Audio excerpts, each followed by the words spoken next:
Eu vou começar contando, tá gravado, talvez não deve, estava pensando se já que vou gravar contra um pouco, mas ela. Eu quero contar para vocês a história da minha tia Sara. Eu tinha uma tia, na verdade não era minha tia, ela era a tia do meu pai. Acho que todo mundo tem uma tia Sara, por isso eu me permito aqui contar. A tia Sara era uma senhora muito, muito especial. Não, pode ser tia Sara, pode ser tia Rivka, tanto faz, é a ideia. Deixa eu chegar na história, vocês vão. Quem não se identificar, a gente vê. E quem tem tia Sara e tia Rivka faz o quê? Tia Sara, ela vinha 2 vezes por ano na nossa casa, pelo menos, mas normalmente 2 vezes por ano. Ela vinha em Rosh Hashanah e ela vinha no Seder de Pesach. Agora, a minha tia Sara, Bli Nará, era uma pessoa que ela enganou o Malach HaMavet. Ela, Pashut, vivia. Baruch Hashem. Chegou um ponto, para vocês entenderem, minha irmã, uma das minhas irmãs, quando ela era pequena, ela era uma criança pequena, virou para... Mas tia Sara, a senhora não tinha falecido? Esse era o nível da tia Sara. Agora, ela vinha todo Pesach ela vinha, e ela sentava na mesa, e o cedo na casa dos meus pais era muito longo, terminava 2h30 da manhã, e a tia Sara ficava até o final. Sabe por que a tia Sara ficava até o final? Porque o motivo, ela vinha por vários motivos, mas o motivo principal pelo qual ela vinha para o Seder de Pesach em casa, era que a última estrofe do Had Gadya, a gente cantava com a melodia do pai dela. Até hoje, na minha casa, os meus filhos sabem que essa é a melodia do pai da tia Sara. Até hoje, ela ficava até 2h30, o Had Gadya, para quem não lembra, é a última música, depois do Seder, às 2h30 da manhã, e ela ficava acordada para escutar a última estrofe do Had Gadya, que o Had Gadya inteiro a gente não cantava, só essa a gente mudava para ela ter algum motivo de continuar vindo para o ano que vem também. Ela continua viva? Não, ela faleceu. Chegou uma hora que acho que ela se cansou e falou para o Malach HaMavet, tá, chega, cansei. Mas qual é o ponto? O ponto é o seguinte, a última estrofe do Had Gadya, Behemet, é muito importante. Eu acho que todo mundo tem algum momento no Seder, principalmente as pessoas que lembram das gerações passadas, que é um momento emocionante. O Seder de Pesach Bichlal é um momento emocionante. E com tudo isso, o que eu queria falar hoje, na verdade seguindo a linha do Rav, é que com toda a importância da última estrofe do Had Gadya, o Leil HaSeder tem tantas mensagens, tem tantas coisas que a gente pensa, tenta, aprende, tenta explicar, que às vezes a gente pode se perder. Sim? E quando a gente se perde, ou você espera a última estrofe do Had Gadya, ou um caso pior, que você passa 48 minutos falando os drashot sobre os 4 filhos da Agadá, e a hora que é uma introdução, aliás, e a hora que chega na Agadá, a gente precisa correr e acordar todo mundo no Pesach Matzah e Maror, porque senão vai ter que fazer tudo de novo. E Chaval que a gente não está focado e seguindo a ordem da Agadá, não só seguindo a ordem da Agadá, mas principalmente tentar entender. O ponto aqui que eu quero passar é qual é a mensagem principal, a mensagem maior do Seder de Pesach. Porque isso é muito importante para a gente cumprir com a nossa mitzvah de contar a história do Leil HaSeder. Eu abro aqui um parênteses, que é importante não menos. Quem lê a Agadá vai cumprir com a mitzvah. Os nossos sábios são extremamente inteligentes. E a forma como a gente passa o Pesach, cada um, fato é que todos nós aqui continuamos fazendo Pesach faz 3.000 anos, e eu não acho que todos os judeus, em todos os lugares, em todos os buracos do mundo, sabiam explicar tudo o que a Agadá queria dizer. E mesmo assim eles continuaram fazendo o Pesach, e o Pesach passou.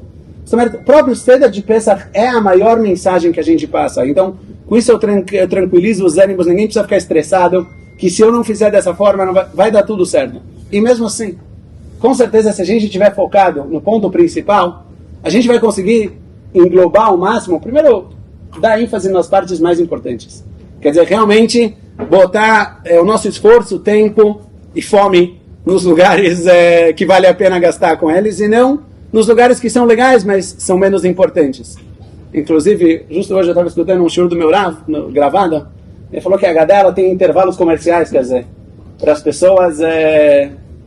o Rav também falou isso no shiur de Selash, intervalos comerciais, que de vez em quando acordar as pessoas cantar Dayen, ou cantar isso, ou cantar Veisham, em três versões, da avó, da tia e da tia Sara, mas no final das contas a gente precisa chegar na Agadá.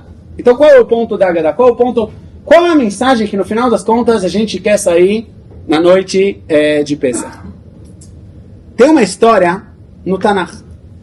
Que essa história no Tanakh eu acho que ela exemplifica para a gente da melhor forma possível qual é a conclusão da noite de Pesach. Essa história aparece no livro de Shoftim. O livro de Shoftim é uma época extremamente conturbada para o povo judeu. É uma época que, assim, é a abertura do livro, En Melech Be'Israel, Ish HaYashar Beinav Yaseh. Não temos um rei, isto posto, cada um faz o que dá na telha. E o que acontece quando cada um faz o que dá na telha? Boas coisas não podem acontecer, não? E realmente são histórias, um capítulo atrás do outro, a gente vê como o Am Yisrael, ele entra em problemas, ele cai, e ele decai, e ele é conquistado, e ele tem inimigos, e ele cria fraquezas internas. Essas fraquezas, elas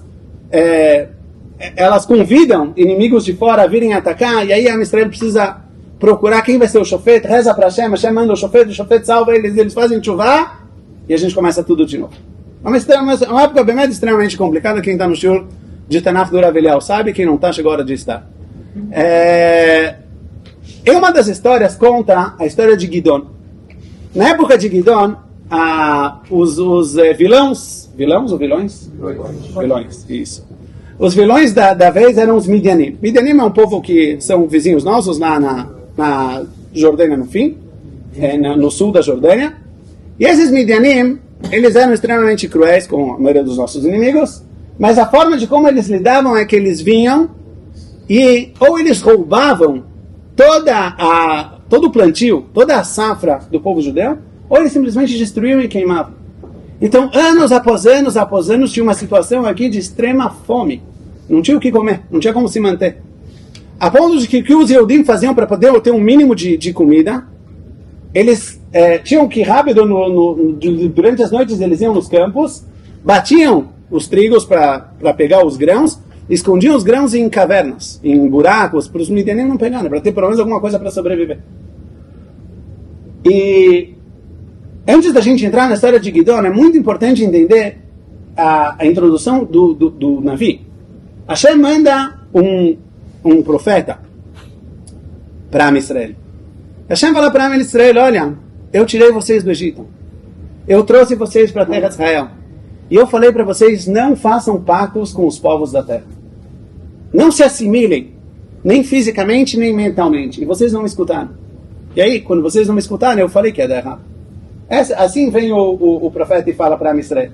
Essa introdução é muito importante pelo que a gente vai ver daqui a pouco. No meio dessa situação, a gente encontra Gidon. Gidon é um cara muito, muito forte. O Tanakh ele descreve como ele era uma pessoa, não é que nem Shimshon, mas era uma pessoa de braços. Mas os nossos sábios explicam que Gidon também era uma pessoa de braços de forma geral na vida dele. Não era exatamente uma pessoa extremamente intelectual, nem uma pessoa que ele era muito desenvolvido do ponto de vista do estudo da Torá. Eles foram um dos juízes de Am Yisrael, mas podemos dizer que pelo menos no começo da carreira dele, ele não era o nosso grande modelo de vida. E uma hora qualquer aparece para Gidon um anjo. E o anjo vira para Gidon e fala para Gidon: Gidon, você é um cara muito forte. Ele viu o Gidon batendo os trigos para tirar os grãos. Vai com essa força, Hashem está com você. E aí Gidon dá uma resposta, que quando ela é lida da primeira vez, ela pode ser muito mal entendida, mas a gente vai ler ela dentro e tentar entender como ela é certa. Gidon fala o seguinte: Gidon vira para o anjo e fala o seguinte: Biadoni, te peço um favor, meu senhor. Veja Hashem imano, já que Hashem está com a gente, velama metzatanu kolzot. Então por que a gente está sofrendo tanto? Acho que é uma pergunta que judeus perguntaram durante 3.000 anos. Não é? É importante isso, porque quem lê Tanakh, pelo menos sabe que as minhas perguntas não são novas. A Israel já...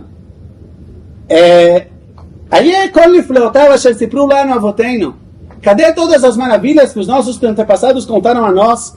Lemor alomi mitzrayim elitanu Hashem. Hashem nos tirou do Egito. Me contaram que Hashem tirou do Egito. Cadê? E agora Hashem nos largou e nos deu na mão de Midian? A princípio, sim, a gente pode achar que Gidon Aí a gente sabe por que é Am Israel. A gente leu as linhas anteriores. A gente sabe como Am Israel chegou onde ele chegou. Quando você tem um relacionamento e um dos lados no relacionamento faz de tudo para que esse relacionamento dê errado, pelo menos que não venha culpar o outro lado e falar, por que você me largou? Olha, não é por nada. Eu tentei, mas você não cooperou. Mas a resposta do Malach, que a resposta de Hashem para Gidon é muito diferente. A resposta do Malach para Gidon é Vaiven elav Hashem. Tem quem diga que aqui Hashem parou. Quando Gidon trouxe esse argumento, ele já recebeu uma profecia, já não era mais um anjo. Vayomer lech bekochacha ze veoshat Israel. Vai com essa sua força e salva o povo judeu. Que força? Qual foi o argumento de Gidon? Rashi aqui no lugar, ele traz o Midrash, e o Midrash explica pra gente o que aconteceu nessa história. Gidon vira para o Malach e fala, olha, eu talvez não sei muita coisa, mas ontem à noite, meu pai leu para mim o Halel. Ontem à noite, era o Leil HaSeder. E meu pai leu para mim o Halel e ele agradeceu que Hashem tirou a gente do Egito. E de duas uma. Se eles eram tzadikim, então faz por mérito deles. E se eles não eram tzadikim, então como você fez para eles, sem eles terem méritos, faz para a gente também. Gidon, ele na verdade conseguiu tocar no ponto, ele entendeu não só o Leil HaSeder, porque aqui entra um ponto muito crítico. A conclusão que a gente precisa sair da história da saída do Egito está na Haggadah. Não precisa inventar. Sabe qual é a conclusão? Halel. A pessoa ela precisa sair da história de Sipur Yetziat Mitzrayim se sentindo agradecida, sentindo uma pessoa sortuda, uma pessoa feliz, uma pessoa que ela teve uma sorte em comum, que vale a pena levantar e falar Halel. Eu lembro, eu contei isso aqui em alguns shurim, provavelmente muita gente escutou, mas eu repito porque é algo muito marcante para mim. Depois de Yom Kippur, de Simchat Torah, 2 anos atrás, todo mundo estava em choque. E eu, entre todo o Am Israel, estava tentando me encontrar nessa situação, o que está acontecendo. Agora, a verdade é que em momento algum, eu não achei justo apontar um dedo culpado a Hashem. A gente, Baruch Hashem, fez de tudo e um pouco mais. Mas quando eu chegava na Midah, na Brachá do Modim, de agradecer, para mim era difícil. Eu entendo, eu justifico, eu aceito, mas como eu posso agradecer? Agradecer é além da minha capacidade. E aí eu li 2 palavras depois. Me levou alguns dias para entender, para cair a ficha, mas sabe o que a gente fala no Modim? Na Brachá de agradecimento? A gente não fala, Hashem, obrigado que eu estou saudável. A gente não fala, Hashem, obrigado que eu tenho parnassá. A gente não fala, Hashem, obrigado que eu tenho família. Isso talvez a gente fala no finalzinho, Beremes, quem achar lá, ganha um prêmio. A gente fala, Modim anachnu lach, shatau Hashem Elokeinu velokei avoteinu. Eu agradeço que você é o meu Deus e o Deus dos meus antepassados. E eu me perguntei uma pergunta muito simples. Estamos sofrendo, estamos numa época difícil. E os judeus passaram por épocas ainda mais difíceis. Será que eu estou disposto a trocar a minha identidade? Vou virar canadense, tá bom? Virar lá, não acontece nada. O sol, agora até na Grinlândia acontecem coisas, mas será que eu estou disposto a abrir mão da minha identidade judaica? Não passar tudo o que o povo judeu passou. Mas eu vou ser um norueguês. Eu acho que a grande maioria de Am Israel não está disposta. Isso é a alegria, não é só a consciência da minha identidade, é muito mais, é muito além. É a alegria, a sorte, o osher, a felicidade de ser judeu, de ser o povo de Hashem. Gidon vira para o Malach e ele fala, olha, sabe o que? Você tem todos os argumentos do mundo para Am Israel sofrer. Permite. A gente talvez até precisa aprender essa lição. Mas no final das contas, eu aprendi a lição da noite de Pesach. Sabe qual é a lição da noite de Pesach? Que o meu relacionamento com a Kadosh Baruch Hu, ele é incondicional. Por que a gente comemora o nascimento do povo judeu na saída do Egito e não no recebimento da Torá? O motivo é muito simples. Para que ninguém ache que nós somos judeus por que cumprimos a Torá, é exatamente o contrário. Já que Hashem escolheu a gente, por isso Ele nos deu a Torá.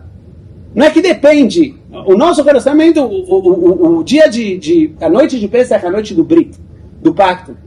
O pacto ele é incondicional, ele é independente. A única coisa que a gente precisa fazer é entrar nesse pacto, é falar sim. Sim, a gente quer participar. Depois a gente vê o que isso quer dizer, o que isso não quer dizer, como a gente vai fazer, a gente vai receber a Torá. Mas isso muda a perspectiva do que é ser judeu. Infelizmente, eu conheço muitas pessoas demais, que acham que... tem uma pergunta, né? Você pode fazer, pergunta isso no shiur, mas... Sabe aquelas perguntas de pesquisa que os caras te ligam, você tem 5 minutos? Posso falar com você e tal? Tem um cara, imagina se alguém te liga e fala: quem é Deus para você? Quem é Deus na sua vida? Aham? Muitas pessoas, a resposta deles vai ser algo do tipo... ou alguém que me persegue, ou a verdade absoluta, fazer o que é certo. Mas a Torá dá outra resposta para essa pergunta. A Torá fala: eu sou o seu Deus que tirou você do Egito. Sabe o que isso quer dizer? Eu tirei vocês do Egito por um motivo só, porque eu quis, só por isso. Não foi porque vocês mereceram, não foi porque vocês fizeram, não foi porque vocês... Foi porque a Kadosh Baruch Hu quer vocês. E agora eu vou te dar a Torá. Já que eu amo vocês, eu vou dar para vocês a Torá. E eu quero que vocês participem também. E se não cumprirem, tudo bem, então a gente vai passar por um caminho mais longo. Mas não é que nós pertencemos a Hashem na medida que a gente cumpre a Torá. Não. A gente pertence a Hashem. Isto posto, a gente cumpre a Torá. É totalmente diferente. E essa é a mensagem que a gente precisa passar no Leila Seder. A mensagem que a gente precisa passar no Leila Seder é a mensagem de que a gente não troca a nossa identidade por nada. Essa é a nossa maior alegria, a nossa maior felicidade e também a nossa maior fonte de confiança. Gidon vira para o Malach, ele fala para ele: Nachon, você tem toda a razão, mas e daí? Mas e daí? Hashem tirou a gente do Egito, tira a gente daqui também. Agora, durante muitos anos eu tinha medo de falar esse shiur. Eu vou falar a verdade, estou terminando, mas eu vou falar a verdade porque às vezes as pessoas podem vir com muitos argumentos contra o que a gente está dizendo aqui. Esse ano eu já não tenho mais medo. Quando eu vejo Kit Sigal saindo dos túneis, um cara que crescia no kibbutz, que ele e judaísmo nunca se encontraram, ele fazia lá Shema Israel e Borei Minei Mezonot, tipo, não Shema Israel acho que não falava, fazia Kiddush e Borei Minei Mezonot, quer dizer, Shema Israel ele não sabia. E ele sai, e quando a filha dele pergunta para ele: o que você quer no seu primeiro Shabbat? Ele falou: eu quero uma kippah e um copo de Kiddush. É uma coisa que você para pensar e fala: você tinha todos os motivos do mundo para falar: olha, você Deus que nunca comecei, eu também não vou, terminamos por aqui. E de repente, alguma coisa que eu não sei explicar, mas alguma coisa lá dentro falou: se eu estou aqui, essas são as palavras dele, só estou citando, é porque eu sou judeu, então eu quero ser judeu. Eu não tenho como, não só como eu não tenho como fugir da minha identidade, mas eu quero adotar essa identidade. Eu entendo que esse sou eu mais do que qualquer coisa. Ele me deu coragem, ele, depois Eli Sharabi e you name it. Um depois do outro, é impressionante. É impressionante. Se a gente for resumir, eu terminar com uma última história, que é a história do Midrash. Quem foi o primeiro que caiu a ficha? Que entendeu isso? Na verdade, quem foi o primeiro Hazan do Alem na história? Alguém sabe? Primeiro Hazan. O Midrash conta que saiu de pijamas, para procurar Moshe Rabbeinu no meio da noite. Todos os primogênitos estavam morrendo. Ele falou: agora vai todo mundo morrer, vocês precisam sair daqui. E Moshe Rabbeinu falou: olha, mitzaer, mas eu não vou sair daqui que nem ladrão. Não vou sair no meio da noite. Parou falando: mas legal da sua parte que você quer se sentir também, mas o que eu faço? Eu vou morrer? Falou Moshe Rabbeinu: não, tem uma solução para você. Liberta o povo judeu. Faz uma declaração que o povo é um povo livre e com isso vai parar as mortes no Egito. O Midrash conta que aconteceu um milagre e a voz de Paró foi escutada no Egito todo. E Paró falou o seguinte: Arei atem leatzmechem, vocês são donos de si mesmos. Arei atem bnei chorim, vocês são pessoas livres. Lo avdei Paró atem, vocês já não são mais escravos de Paró. Avdei Hashem atem, vocês agora pertencem a Hashem. Halelu Avdei Hashem. Termina o Midrash. Halelu Avdei Hashem é o primeiro pasuk do Halel. Boa noite.